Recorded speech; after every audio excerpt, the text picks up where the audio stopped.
We're four friends with hot takes on food media. And we're here to review and recap all kinds of food shows in bite-sized seasons. Plus, virtual potlucks, cooking adventures, and food memes. Welcome to Pod Appétit Gourmet Takes. Hi, I'm Amanda. Hey, it's Justine. And it's me, Meg. This season, we've been covering the Netflix original series The Chef Show, Season 1, Volume 1. In The Chef Show, writer, director, and food enthusiast Jon Favreau and Chef Roy Choi explore food in and out of the kitchen with accomplished chefs and celebrity friends. On the menu for today's episode, we have the final episodes of Season 1, Volume 1, Episode 7, Aaron Franklin, and Episode 8, Hot Luck. But before we get into The Chef Show, let's find out what we've been cooking, eating, and getting up to in the kitchen. Amanda, what have you got for us? I know we've already posted it on Instagram, but last weekend, my husband and I went to a gourmet grilled cheese place called Melt Bar and Grilled, and it's a local place. It started in Cleveland. We used to go to Cleveland to go there because Jeremy's got family. I mean, I have family up there too, but his cousin Steve is the one who introduced us to Melt. And I remember the first time we went there, we waited like 2.5 or 3 hours to go. So now there's 2 locations in Columbus, and that neither one is anywhere close to our house, but we were in a different part of the city trying to shop for a car. And so we went to Melt, and I got the kindergarten, which is basically, you know, your basic grilled cheese, except it's not, because I had cheddar, provolone, Gouda, smoked Gouda, pepper jack, and feta on my grilled cheese. And it was excellent. And it was also excellent several days later when I ate the leftovers for lunch at work. Ooh. And all of my coworkers were like, "Ooh, what's that?" It's a big pile of cheese. Get your own.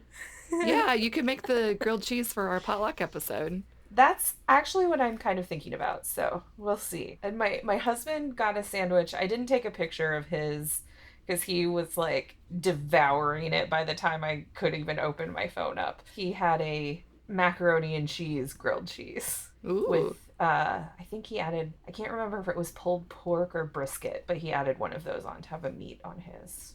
You guys are so on theme for this episode. I know, not on purpose. So yeah, that's my food adventures. I looked up the place. They are very, as they put it on their menu, very vegan friendly. They are. Most things you can sub in. They have a lot of vegan dishes, a lot of vegetarian as well. Almost anything on their menu you can sub in vegan and vegetarian items. And their food is, it's so much. Like, I literally had a whole other meal out of my grilled cheese. But there was a side that I was thinking about getting that was vegan cheese and broccoli and something else. But I was like, ooh, let me think about that. And then once our food came out, I was like, I cannot handle more food on top of what is happening here. But it's one of those places like we absolutely love. But like I said, it's not anywhere close to us. So we only go occasionally. And it's kind of a special occasion when we get to go. Nice. What about you, Meg? What have you been up to? I don't think I've mentioned this recipe before, but apologies in advance if I have. But I've made it several times because I really like it and it's really simple. It's a recipe by New York Times Cooking, and it's just called butter tomato pasta because that's basically all it is. You get the pasta shape of your choice. And what I like about this is that the tomato is fresh tomato. So you get a large heirloom tomato or a large beefsteak or something, and you grate it on a box grater, and that's what you add to the pasta. So it's not pre-made or pre-cooked marinara. So it just has this very fresh kind of, I think, summery flavor to it because that's often when tomatoes are in season. So you grate the fresh tomato with the grater. You grate a lot of cold butter on the grater, and you can also use it to mince or grate your garlic. So that's basically all that goes into the recipe. Also salt and pepper. You cook your pasta, you stir in all the stuff that you've grated and kept chilled, and then you just cook it a little bit until it thickens and emulsifies. And of course, you add a little bit of reserved pasta water, of course. It's Of really course. simple. I love it. I've made it several times, and I plan to try to grow my own tomatoes again this year. The last couple of years have not been successful for various reasons, but fingers crossed this year. I would love to make this recipe with my own tomatoes. What was your pasta of choice this time around? This time I used fusilli because it's what I had on hand, but any pasta that has lots of places to hold the sauce, I'm a big fan of. What about you, Justine? What have you been cooking or eating? I didn't get a chance to make like my next like special baking gift for my friend. I've had a busy couple weeks between the pods. But I did end up making, and I've made this before, Minimalist Baker has and it's called Easy Tofu Pad Thai. And it's easy. You would hope so with that name. Yeah, it's one of their like 30-minute meals. And, we talk about pad thai a lot on the show. So I'm like, oh yeah, let's do that. Because, gluten-free, vegan, super easy. It's delicious. It's delicious. You make a sauce that's tamarind paste, coconut aminos, coconut sugar, lime juice. They have chili garlic sauce, but I'm not eating that right now. So just like chili flakes or whatever spices you up currently. You make your noodles however the box indicates to make them. Basically just boil for 5 minutes. And you make a sauce. You saute tofu till it's brown, and then everything just goes into the wok at the end. Your noodles, whatever vegetables that you want to do. It's all sort of like whatever you got in your kitchen sort of recipe too. It's great because it's like once you have a sauce and you have your noodles, like the rest of it is just like make what you have. And then you could sub this out with tempeh or whatever else you've got in your fridge, and then it's delicious, and I wish I still had some. It's unfortunately all been eaten. This is a common theme. We record our episode and then we're all starving by the end because it's our lunch times. It's very true. The woes of a food podcast. Speaking of the woes of a food podcast, should we get into it? Yeah. Oh my gosh. All right. First up for today, we have the Aaron Franklin episode of The Chef Show. Roy and John travel to Austin to grab tacos with Aaron Franklin and then learn the intricacies behind preparing his famous Franklin barbecue brisket. I can't with this show anymore. That's how I'm starting out the vibe. Guys, I gave up. I mean, this first episode with Aaron Franklin, it just seemed like they were just like hanging out eating tacos. It was kind of aimless, kind of boring. I could see that you might enjoy this episode if you're a big fan of Aaron Franklin, if you're a big fan of Franklin barbecue, if you want to know a little bit about how the sausage is made, so to speak, then I could see how this would be interesting. But it was just a lot of chit chat, a lot of shooting the shit, and it was honestly kind of boring to me. They kept talking about like, oh yeah, I love the old style of cooking barbecue, and I kept going like, what is it? What is it? Tell me what you're talking about. I had that exact same question. I started writing in my notes traditional methods, and then I put a colon to fill in more information later.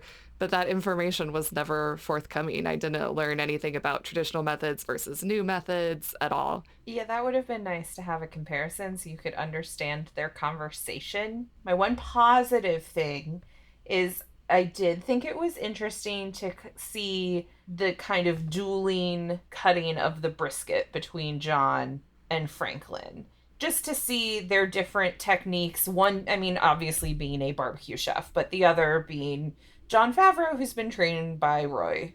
So I guess that was my one positive. I thought it was kind of interesting to see and hear them discuss the difference between, well, at home, I wouldn't just cut this off and throw this away. I would use this to do something else. I did enjoy that part as well. This is probably the most interesting moment in the episode. This is a common refrain of mine. I like when I learn something, and I did learn a lot in this segment because I don't know the first thing about butchering or about trimming a brisket. And they revealed that there's a lot of considerations when you're doing the trimming. They're talking about how you want to streamline the cut of meat for airflow when it's in the smoker, which fat you should keep because it will render nicely versus which fat and gristle you should get rid of because it'll just turn tough and chewy. And they talk about, oh, I would cut off these bits because it'll just burn and char up and crumble. And Aaron talked a little bit about why he likes to keep the point and the flat together, whereas apparently some other butchers tend to separate these cuts of meat. And like you mentioned, Amanda, there's a difference between how the home cook would do it versus how the professional chef would do it. Aaron cut off a lot more pieces that the home cook would be perfectly happy to eat, but he's not willing to serve to his patrons. So I learned a lot here. I did find it interesting and kind of strangely meditative in a way. It was fascinating to see them work this piece of meat. It was the part where I was the most engaged and like, and I'm sure this was not fun for you to watch at all, Justine. Like, I know butchering is not necessarily your favorite thing, but I did find it, like you said, meditative. Just like I was very engaged watching, I don't know, the trimming of the fat even, and kind of just like the skill and the thought process behind all of it. And you could see differences in skill just in very minor moments because the way that Aaron cut things, he used these long, smooth, firm strokes where you got this nice, clean cut of meat, whereas John seemed to be sawing a little bit more. And even just in those small knife techniques, it was clear to me as an amateur, as a layperson, that I was watching an expert versus a home chef.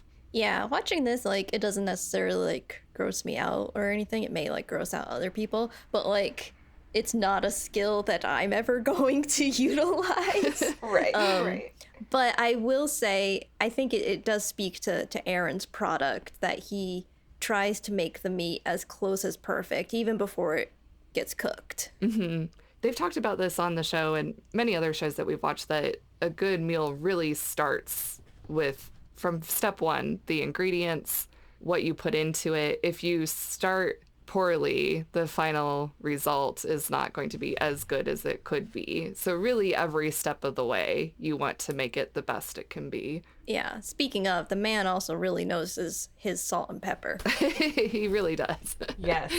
I mean, that brisket looked really good. Really simple, only salt and pepper seasoning, and the bark looked delicious.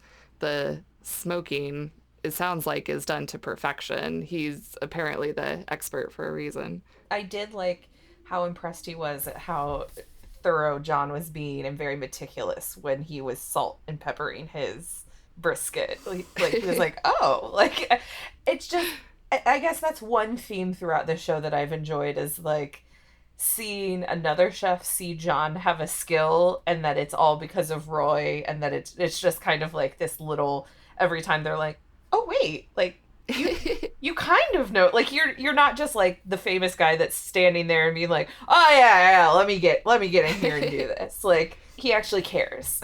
It is nice when John gets validation because he's essentially the audience surrogate, you know. He's the person asking the questions that we might be asking. So when he does well, you feel happy for him. But yeah, the whole first half when they were at the taco truck, like, I wanted to know more about the taco truck, maybe, like anything about their food, anything, or who they were. The one part of that conversation that I did enjoy was when they were talking about the communal experience of going to food trucks specifically, how they were saying that the experience of waiting in line is part of the experience of the meal. And both Roy and Aaron were talking about how at first they felt really bad that people were waiting so long in line, but then the more they interacted with their customers, the more they realized that the customers were happy to be there. It was part of the experience. They chose to be there. They knew what they were signing up for. And I thought that was nice. And John related it to the communal excitement or energy or anticipation of waiting for a long anticipated movie that you want to see on its premiere night, let's say. And I'm like, oh yeah, I can relate to that. I've never been to a food truck that I've loved so much that I've been willing to wait several hours, but I'm like, oh yeah, I have waited a long time for many a movie. And then that shared excitement, it is part of the experience. It's fun. I think a big part of that, whether it's for you're waiting in line for a movie or you're waiting in line for a food truck, or Jeremy and I waited an hour and a half to get melt last weekend, it's who you're spending that time with. Hmm. It would be a lot more boring and not fulfilling in any way if you were just standing there alone. But if you have like your partner or a friend or someone to spend that time with and talk about it, and talk about what you're going to eat, but or also just like have conversations. They said that you can make Yeah. friends in line, which honestly I've done before at a Comic-Con. I'm like, hey, we're literally stuck in a line for 10 hours, cuff. And yeah, we're friends to this day. So This episode could have been 10 minutes long. I honestly, when it ended, was like, oh, okay, well, that was fast. Let's move on now. all right, we're going to take a quick break here in case we ever have sponsors. And we'll be right back to talk about episode 8, Hot Luck. And we're back to talk about Hot Luck, in which Aaron Franklin brings John and Roy to Hot Luck, Austin's anti-food fest food festival, where the duo serves up Roy's iconic short ribs. I don't feel like they fully described what hot luck was going to be. They didn't fully describe it. They didn't fully document it or show it. I think they talked to maybe 2 other chefs who were there at the end. Uh-huh. Who were men. No, the s'mores lady. There was one woman Well, in this episode. I was going to bring that up because I don't feel like we got enough information. Her name was Rebecca, right? Do we get much more information Yep, about her? Rebecca. I wrote that down. Rebecca somebody. Rebecca Mason of Fluff Bake Bar. Did they put that up? It was a little chyron for like Okay. a second. Okay. Because all I caught was the Rebecca part. I think that speaks to like 2 out of 3 of us missed like her Chiron. Yeah. Okay, I'll just go ahead and start because that was the thing that upset me the most is like she was the only woman featured in this episode. She was there, maybe she had a Chiron, but like none of them mentioned who she was, where she came from, and they basically were making fun of her food to some extent. Oh, I didn't get that impression. I don't know. I got the impression that she was feeling offended by Aaron in particular when he was like, well, I don't want to say anything bad about your marshmallows, but I'm going to do this thing with this marshmallow over here. I don't know. It just, the whole vibe, it did not feel to me like she felt appreciated by them other than John liking the s'more, deconstructed s'more. Look, I clearly don't know this woman or anybody in this show, but I felt that she was maybe underrepresented in her own segment. We didn't get to know much about her. But B, she also seemed utterly humorless. Like, she was not there to shoot the shit at all, which is fine, but it's also, like, not entertaining as an audience member. I will say that, yeah, I did notice that it seemed they cut around possible the homemade marshmallows having a bit of a toasting issue, which they had to solve, which is why they grabbed the other marshmallows. But then at the end, somebody called it a very manly s'more. And I'm like, what is happening? Yeah, what does that even mean? A manly s'more. You have to eat it with your penis only. I couldn't tell if they were being facetious because he was like eating it with a spoon. I didn't know what was happening. Yeah, gendered foods. Yet another thing we don't need to gender. It looked really delicious, I thought. I'm a big s'mores fan. We talked about this, I think, in the last episode. Go s'mores, especially with the chocolate-covered Pop Rocks. I thought that was an interesting addition. Ooh, and honeycomb. I loved that. I was like, ooh, honeycomb. Mm-hmm. Yeah, this is definitely where I was like, tell me more. I guess that's the whole thing is it to me it was the most interesting dish that was featured in this episode because we've seen all the other ones before earlier in the season in some form. So I felt like other than knowing yes there was honeycomb in it and the Pop Rocks, but like there wasn't enough to me about this chef or her work or her dish. It just felt like she really got the short end of the stick. Well, I will say I feel like also with the kimchi, that was kind of breezed over too. to what you were saying, Amanda, about how we've seen most of these other dishes, like the short ribs we've seen before in the show multiple times. And the method of preparation that they had to do this time, they did these huge, large batches of the marinade and of the kimchi. And the work itself seemed very tedious because they just had to keep repeating the step of put the stuff in the blender, blend it, put it in the bucket, put more stuff in the blender, blend it, rinse, repeat, you know. And that's just not very compelling to watch. It's tedious to do, it's tedious to watch. It's recipes we've already seen if we're a viewer of this show. So again, this episode was a little bit boring to me, and I understand why they wanted to show the prep work that went into it, but if they were really going to spotlight this food festival, what I really wanted to see was, let's go visit as many of these food carts as we can. Let's see what they've made. Let's talk to all the different chefs. Yeah, what makes it anti-food festival or anti-food festival? I don't know what they were getting at. In like the opening part, where it was almost like it was just like, oh, we're going directly from the Aaron Franklin episode to Aaron Franklin part 2 is what it felt like. Because we needed more of that. It sounded like he was just inviting a bunch of chefs that are his friends to just make something that they like and maybe do a slight twist on it or something. And I thought it was just chefs cooking for other chefs is what it sounded like based on his description. But then when we got to the part where Roy is serving people, it seemed like it was an actual festival and there were tons of people coming through to get food. And so that's where I'm like, wait, so what is this thing? Like, what exactly is actually happening here? I think when he said it was for chefs cooking for other chefs, I think that was just his way of describing the ethos. Like, let's do something that you would cook for your friends, but there will be other people eating it. I think the idea was like, let's not have pretentious Michelin-starred little carefully plated dishes, you know, let's have stuff that we would enjoy with our friends and then serve it to a bunch of people. Okay. Was my impression. Okay. Well, there is a website, hotluckfest.com, if you'd like to learn more about it, but it just says, like, some festivals have top chefs, some have killer music lineups. Leave it to Hot Luck founders and then all the people to bring it all together. And I'm like, that's a lot of food festivals that I know of already. They're clearly making a twist on the idea of potluck, so why not explain that? Like, why are you calling it potluck? Does it have to be hot food? Does it have to? I don't know. It just felt like we needed more all around. Should we call our potluck episode our hot luck episode? Oh, Brad's in it this year. What? Oh. Yeah, I can't wait till our hot luck episode. It's gonna be so good.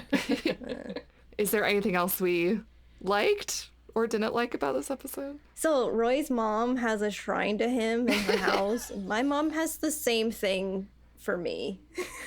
Really? I did think that was funny and cute.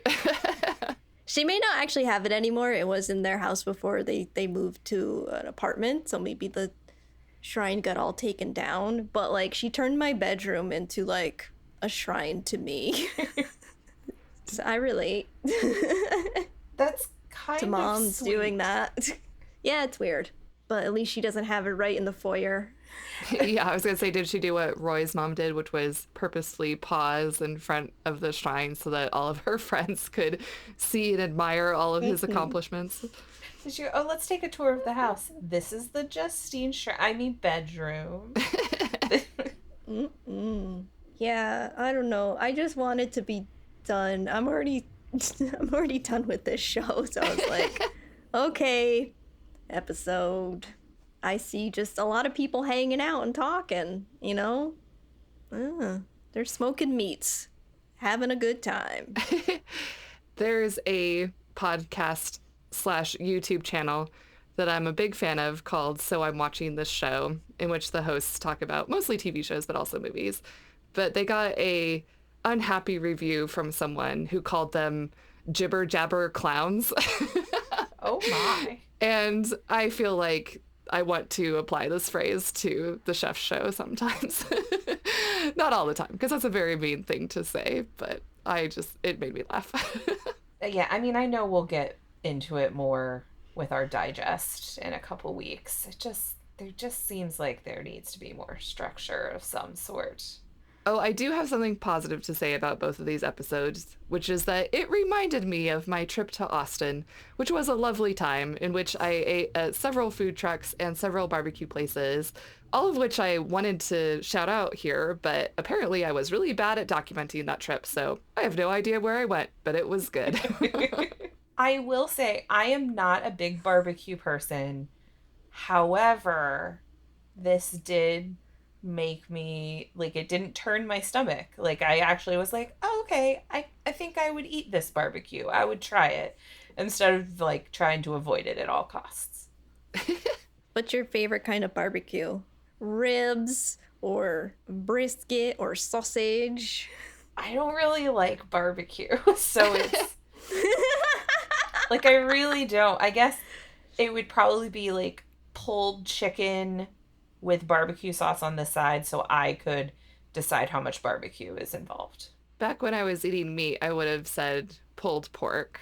And that brings up a question I had as well. There's different styles of barbecue in the saucing technique, like whether you cook the meat with the sauce or whether you add the sauce after. I couldn't tell you what these techniques are called because I'm not terribly familiar, but I know that it is sort of a point of contention or at least debate, like which method of barbecue do you Dry like? or wet? Yeah, which type of preparation. So I'm not even sure which style Franklin barbecue falls under. I mean, obviously they didn't add sauce to it during the cooking process, but I don't know what that's called. There's like state techniques, I think there's like Carolina style. I could be totally wrong, but No, I you get think what you're I'm right. saying. I feel like we learned more. Remember that like Molly episode where she learned how to barbecue on BA? Yes. Well, Much more informative. this show is definitely not meant to be educational, is what I've discovered. That's why they call it a documentary. Yes. There you go. We're done with this show forever. Nope, we still got 2 more episodes. But until then, let's move on to the back burner. On today's back burner, there is a podcast that's going to premiere very soon on March 8th. It's called the One Recipe Podcast. The description is, pretty much everyone who cooks aspires to have a clutch of recipes they can make their own. The one dish that you keep in your back pocket. The one you send to friends. The one you entirely depend on and know it's going to work every single time. The One Recipe Podcast is about building that library, one recipe at a time. So I really like the premise of this. I think I'll definitely be tuning in. It's also hosted by Jesse Sparks, who you may remember from Bon Appetit. He was a writer for BA, and he's currently a senior editor at Eater. So he is here to talk to chefs and cooks from all over the world about their one recipe and their story behind it. I think that this sounds amazing, and I'm looking forward to it. Yeah. So right now, for our listeners, it's already out. Go check it out. Yeah. Yeah, I'm going to have to download this when it comes out later this week as we're recording. Next on our back burner, Carla Lalli Music, speaking of Bon Appetit favorites, had an appearance on the Drew Barrymore show, just like Priya and her mom did recently, and she was there to make Sunday Ragu with Drew. From her book. Yes, her new cookbook that sounds so good.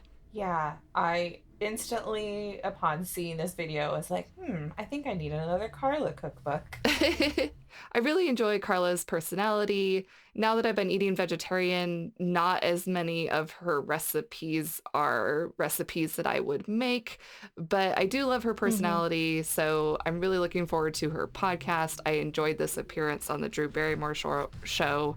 I just love her goofy way with words. She has this really funny way of describing just about everything. She said you wanted the meat to be soft enough to feed to a toothless baby. Uh-huh. Gosh, I love her interacting with other human adults. Yes. Not to like knock her kids or whatever, but like when she is interacting with other human adults, it's like a beautiful thing. She's just effortlessly funny and silly, which I like about her. I also wanted to mention that she talked about putting oil in your pasta water, and she said, definitely don't do it, because what happens is, yes, your pasta won't stick together, but also the sauce will not stick to your pasta. It'll slide right off because it's too oily. That makes Maybe sense. that's why Roy had to eat it as fast as he mother effing could. Before all the sauce slid off. Yeah.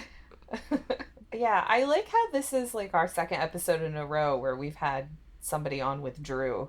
And I also like Drew Barrymore cooking. It's enjoyable to watch her. When she was trying so hard not to get the sauce on her, and she was like bending down but pouring in the tomato sauce. I love Drew Barrymore. Yeah. Yes. I just watched Scream again recently, and I was like, no, Drew, run away. Oh. I rewatched Ever After recently. Such a good movie. She's perfection. Santa Clarita Diet gone too soon. R.I.P. I know. I'm so upset about that. Me too. We also wanted to mention our most recent Reddit talk, which was live on February 28th, and it featured guests Chef Seizi Imura of Cafe Sushi in Cambridge, Massachusetts, and also Jacqueline Schell, aka Crafty Cookbook on Instagram. Both of these guests are super sushi experts. You can go to Crafty Cookbook on Instagram to check out very Instagram-worthy sushi pics and learn how to make it yourself at home. And if you live in Cambridge, check out Cafe Sushi. They have amazing looking sushi rolls. And we have the recording of this Reddit talk in our podcast feed. It dropped last week, so be sure to listen to it. Special guest appearance by me. And Amanda, you said that you guested on a podcast as well? It's called I'm Probably Overthinking This. I'm on the first episode with Sarah, a friend that I met through Lady Pod Squad. And the main topic is we're talking about Netflix's The Witcher. But we spend a good 5-10 minutes at the top talking about Pod Appétit and food media and stuff. So check it out. And there will be a link in the show notes. Nice. That segues well into our shout-outs. We want to say thank you to Mary, Ravenel, and Heidi from Vibrant Visionaries for agreeing that my brothy beans were a true work of art. Also, those same three ladies and Crafty Cookbook. Hey, there she is again. Hey, Jen Owens, KL Blake, and the Unwritable Rant, who also wanted a taste of my Korean-inspired rice cake dish, which you will find pics of on Instagram. And big thanks to everyone who got hyped for Justine's sushi-themed Reddit talk, including Butter Chubs and a couple of cooks. I hope you guys tuned in and enjoyed it. And if you are enjoying our podcast, we love to hear from you on social media, obviously, and we love getting reviews. If you leave a review for us, we will thank you right here on the podcast. Also, be sure to subscribe to us in your favorite podcatcher of choice, because you never know when you might get a bonus episode like our Reddit talks. And don't forget that we also have merchandise at podappetit.threadless.com, so you can get yourself some Pod Appétit swag. Guys, I wore my baseball tee of our swag last weekend, and it was so comfy. So go buy them. They're so comfortable. I've used my tote bag many a time. It's cute, the perfect size. I love it. And tune in for our next episode, in which we will be digesting Season 1, Volume 1 of The Chef Show. What do you think we're going to think about it? Brace yourselves.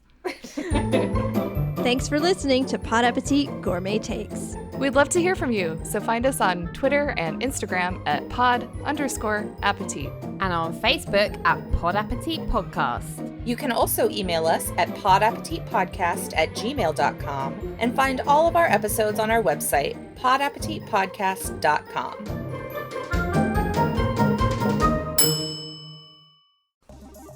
Hi, Hi, I'm April. And I'm Steph. We're the hosts of The Thirst, a pop culture podcast that examines TV, film, music, books, celebrity culture, and pretty much anything in between. Each episode, we pick our favourite pop culture news to discuss. The important stuff, like who made the Forbes richest celebrity list and whether Jake Gyllenhaal has a secret Instagram for his cat. We also review the things we've been loving or hating recently, such as the newest Netflix miniseries or the latest instalment in a certain world-dominating comic book universe. And we always make room for a deep dive into the pop culture that defines all of us, whether that's our favourite high school movies, most memorable music videos, or the life-defining Hollywood kisses. There's also a lot of room for thirsty takes on extremely attractive celebrities. A lot. Listener participation is advised. You can download our episodes from wherever you listen to your podcast, iTunes, Stitcher, and Spotify included. And make sure you follow us on Twitter @TheThirst, Instagram @TheThirstPod, and by searching The Thirst on Facebook.